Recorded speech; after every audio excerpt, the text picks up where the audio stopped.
আরেকটা কথা না বলে পাচ্ছি না, সেটা হচ্ছে গণপিটুনি। এখন দেখবেন এগুলোও কিন্তু সমস্ত পলিটিক্যাল। কোনো একটা কিছু চুরি কি কিছু একটা ধুয়ো তুলে গণপিটুনি।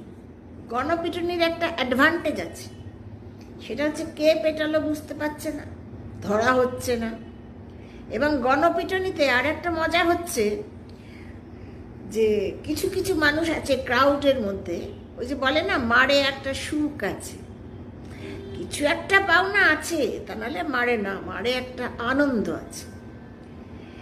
তারা হয়তো সব ফ্রাস্ট্রেটেড কিছু ক্রাউড আছে, যাদের ভেতরে অন্য কারণে রাগ আছে, তারা ওই যাকে মারা হচ্ছে এসে দুমদাম মেরে দিল।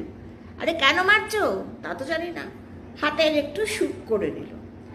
তবে এই রাজনৈতিক কারণে যে আমার দৃঢ় ধারণা এগুলো রাজনৈতিক কারণে মারা হচ্ছে। অনেকগুলো পথ আছে তো, কোনটা বন্দুক দিয়ে মারা, কোনটা ছুরি মারা, কোনটা সুপারি ক্লিন করা, এসব নানা রকম পথ আছে। এইগুলোর হয়তো ওপরও হয়তো এদের রাগ আছে রাজনৈতিক পার্টিদের, শাসকদেরই বলবো। এবার গণপিটুনি দিয়ে মেরে দেয়।